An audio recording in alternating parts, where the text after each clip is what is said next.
एक और शांत दोपहर थी रोजफील्ड एलिमेंट्री स्कूल में। स्कूल का आंगन बच्चों की बातों, उछलती गेंदों और हंसी की आवाजों से गूंज रहा था। लेकिन आंगन के एक किनारे पर दो बड़े मेपल के पेड़ों की छांव में एक पुरानी लकड़ी की बेंच थी। उस बेंच पर बैठी थी आयला, एक 9 साल की लड़की, जिसकी मौजूदगी अक्सर किसी को महसूस नहीं होती थी। आयला ने खुद को भीड़ में खो जाना सीख लिया था। स्कूल में आए उसे 3 महीने हो गए थे, लेकिन उसने शायद ही किसी से कोई बात की हो। आंगन के दूसरी ओर एक और 9 साल की लड़की थी, मेहर। पीली टी शर्ट, डेनिम स्कर्ट और घुंघराले बाल जो नीले रिबन से बंधे थे।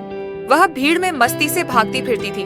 वह वही लड़की थी जो चपरासी को भी हाय कहती थी। एक दिन मेहर ने 2 कुकीज पैक की। उस दिन थोड़ी घबराहट और उत्साह के साथ हाथ में टिश्यू में लिपटी कुकी लेकर वह पुरानी बेंच की ओर चल पड़ी। कुछ बच्चों ने उसे देखा और फुसफुसाए, वो वहाँ क्यों जा रही है? लेकिन मेहर नहीं रुकी। आयला ने तभी देखा जब मेहर पास पहुंची। एक पल को उसके कंधे तन गए और उसने अपना लंच बॉक्स कसकर पकड़ लिया। हाय, मेहर ने हंसते हुए कहा, क्या मैं यहाँ बैठ सकती हूँ? आयला ने धीरे से सिर हिलाया। कुछ पल दोनों चुप रहीं। मुझे ये जगह पसंद है, मेहर ने कहा, ऊपर पेड़ों को देखते हुए। छायाएं बहुत सुंदर लगती हैं। आयला ने हल्के से सिर हिलाया, फिर जैसे किसी भीतर की दीवार को परखते हुए फुसफुसाई, मुझे पत्तियों की आवाज अच्छी लगती है। मेहर ने मुस्कुराते हुए कहा, मुझे भी। फिर मेहर ने टिश्यू से कुकी निकालकर बीच में रख दी। मैंने 2 लाई हैं, एक लोगी? आयला थोड़ी देर झिझकी, फिर दोनों हाथों से उठाई। अब 1 हफ्ते बाद वही दोनों फिर से उस बेंच पर बैठी थी। इस बार पास पास, जैसे हमेशा से ऐसा ही होता आया हो।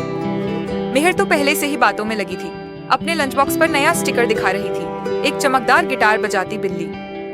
ये देखो, मजेदार है ना? वह हंसी। आयला हल्के से मुस्कुराई। मुझे सूरजमुखी वाला पसंद है, आयला ने इशारा किया। मेहर की आंखें चमक उठीं। वो तुम्हारा है अब। उसने स्टिकर निकाला और प्यार से आयला के लंच बॉक्स पर चिपका दिया। इस वीकेंड मेरे घर आओगी? मेहर ने अचानक पूछा। हम तुम्हारा लंच बॉक्स पेंट करेंगे।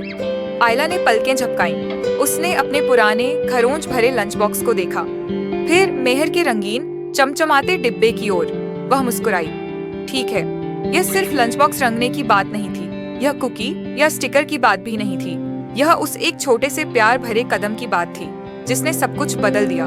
वो बेंच जो कभी अकेली थी, अब 2 दोस्तों की मुस्कानों से भरी थी।